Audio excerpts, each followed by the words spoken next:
Hi ನಮಸ್ಕಾರ ಎಲ್ರಿಗೂ. Welcome to Chandana's wellness world. ಇವತ್ತು ಒಂದು ಯಮ್ಮಿಯಸ್ಟ್ ಸೋರೆಕಾಯಿ ಪಾಸ್ತಾ ಮಾಡೋದು ಹೆಂಗೆ ಅಂತ ನೋಡೋಣ. ನನಗೆ ನಗು ಬರ್ತಾ ಇದೆ ಸೋರೆಕಾಯಿ ಪಾಸ್ತಾನ ಅಂತ. ಸೊ ಸ್ವಲ್ಪ ವಾಶ್ ಮಾಡಿ ಅದ್ರ ಸ್ಕಿನ್ನೆಲ್ಲ ಪೀಲ್ ಮಾಡಿಟ್ಟು ಅದಾದಮೇಲೆ ಮತ್ತೆ ಇನ್ನರ್ ಸ್ಕಿನ್ನ ಸ್ವಲ್ಪ ಸ್ಕ್ರೇಪ್ ಮಾಡಿಟ್ಕೊಳ್ಳಿ. ಅದಾದಮೇಲೆ ಅದನ್ನ ಥಿನ್ನಾಗಿ ಸ್ಲೈಸ್ ಮಾಡಿ, ಲೈಕ್ ನೂಡಲ್ಸ್ ಥರ ಸ್ಪೆಗಿಟಿ ಥರ ಸ್ಲೈಸ್ ಮಾಡಿ. ಅದಾದ ತಕ್ಷಣ ಸ್ವಲ್ಪ ಬಿಸಿ ನೀರಲ್ಲಿ ಒಂದು 2-3 ನಿಮಿಷ ಬೇಸಿಲ್ನ ಬ್ಲಾಂಚ್ ಮಾಡ್ಕೊಳ್ಳಿ.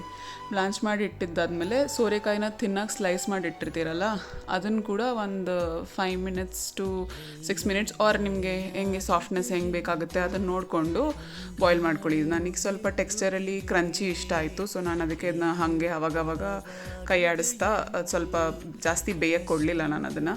ಸೊ ಅದಾದಮೇಲೆ ಬ್ಲಾಂಚ್ ಆದಮೇಲೆ ಅದನ್ನು ತಣ್ಣೀರಿಗೆ ಹಾಕಿಬಿಡಿ. ಬಿಕಾಸ್ ತಣ್ಣೀರು ಹಾಕಿದ್ರೆ ಅದು ಕಲರ್ ಹಾಗೆ ರಿಟೈನ್ ಆಗುತ್ತೆ, ಡಾರ್ಕ್ ಕಲರ್ ಅಂತ. ಅದಾದ ತಕ್ಷಣ ಇದನ್ನು ಕೂಡ ಸೋರೆಕಾಯಿ ಕೂಡ ಚೆನ್ನಾಗಿ ಆಲ್ಮೋಸ್ಟ್ ಬೆಂದಿದೆ.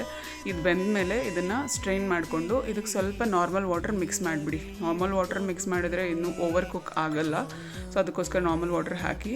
ಅದಾದಮೇಲೆ ಒಂದು ಜಾರಲ್ಲಿ ಗಾರ್ಲಿಕ್ ಪಾಡ್ಸ್ ಮತ್ತು ಪಿಸ್ತಾ ಮತ್ತು ನಾವು ಬೇಯಿಸಿಟ್ಕೊಂಡಿದ್ದಂಥ ಬೇಸಲ್ ಮತ್ತು ಸಾಲ್ಟ್, ಪೆಪ್ಪರ್, ಚೀಸ್ ಹಾಕಿ ಆಲಿವ್ ಆಯಿಲ್ 2 ಟೇಬಲ್ ಸ್ಪೂನ್ ಹಾಕ್ಬೋದು. ಅದು ನಾನು ಆಲಿವ್ ಆಯಿಲ್ ಹಾಕೋದನ್ನ ಮರೆತುಬಿಟ್ಟೆ, ಒಳ್ಳೇದಾಯಿತು ಅಂತ ಆಮೇಲೆ ಅನಿಸ್ತು. ಸೊ ಇದನ್ನು ಗ್ರೈಂಡಾಗಿ ಕೋರ್ಸಾಗಿ ಪೇಸ್ಟ್ ಮಾಡಿದ್ಮೇಲೆ ಒಂದು ಕಡಾಯಿ ಒಳಗಡೆ ಎಣ್ಣೆ ಏನು ಹಾಕೋಕ್ಕೆ ಹೋಗಬೇಡಿ, ಡೈರೆಕ್ಟ್ ಹಾಗೆ ಪೇಸ್ಟ್ನ ಹಾಕಿ. ಬಿಕಾಸ್ ಅಲ್ಲಿ ಚೀಸ್ ಇರುತ್ತೆ, ಆಲಿವ್ ಆಯಿಲ್ ಇರುತ್ತಲ್ಲ, ಸೊ ಏನು ಎಣ್ಣೆ ಬೇಕಾಗಿಲ್ಲ. ಸೊ ಅದನ್ನು ಹಾಕಿ ಹಂಗೆ ಫ್ರೈ ಮಾಡಿ 2 ನಿಮಿಷ. ಅದಾದಮೇಲೆ ವಾಟರ್ ಆ್ಯಡ್ ಮಾಡ್ಕೊಳ್ಳಿ. ಇದು ಸ್ವಲ್ಪ ಕ್ರೀಮಿ ಟೆಕ್ಸ್ಚರ್ ಬೇಕಿದ್ದರೆ ನೀವು ಕ್ರೀಮ್ ಕೂಡ ಆ್ಯಡ್ ಮಾಡ್ಬೋದು, ಸೊ ನಾನು ವಾಟರೇ ಪ್ರಿಫರ್ ಮಾಡ್ತೀನಿ. ಸೊ 2 ನಿಮಿಷ ಫ್ರೈ ಆದಮೇಲೆ ಕುಕ್ ಮಾಡಿ ಕೂಲ್ ಮಾಡಿದಂಥ ಸೋರೆಕಾಯಿನ ಇದರಲ್ಲಿ ಹಾಕಿ ಮಿಕ್ಸ್ ಮಾಡಿ ಒಂದು 2 ನಿಮಿಷ ಮಿಕ್ಸ್ ಮಾಡಿ ಹಾಗೆ ಫ್ರೈ ಮಾಡಿ. ಬಿಕಾಸ್ ಅದು ಕೂಲಾಗಿ ಹೋಗಿರುತ್ತಲ್ಲ, ಸೊ ತಣ್ಣಗೆ ಇರುತ್ತೆ. ಸೊ ಇದ್ರ ಜೊತೆ ಹಾಕಿ ಸ್ವಲ್ಪ ಬಿಸಿ ಮಾಡಿದ್ರೆ ಅದು ಸ್ವಲ್ಪ ಚೀಸ್ ಫ್ಲೇವರೆಲ್ಲ ಅದಕ್ಕೆ ಚೆನ್ನಾಗಿ ಮೆಲ್ಟ್ ಆಗಿರೋದ್ರಿಂದ ಚೆನ್ನಾಗಿ ಅನಿಸುತ್ತೆ. ಸೊ ಸೋರೆಕಾಯಿನೂ ಆ ಪಿಸ್ತಾ ಸಾಸ್ ಒಳಗಡೆ ಮಿಕ್ಸ್ ಮಾಡಿ ಚೆನ್ನಾಗಿ, ಅದಾದಮೇಲೆ ತಟ್ಟೆಗೆ ಹಾಕ್ಕೊಂಡು ಎಂಜಾಯ್ ಮಾಡಿ. ನನಗಂತೂ ತುಂಬ ಇಷ್ಟ ಆಯಿತು. ಹೋಪ್ಫುಲಿ ನಿಮಗೂ ಇಷ್ಟ ಆಗುತ್ತೆ, ಟ್ರೈ ಮಾಡಿ. Thanks for watching.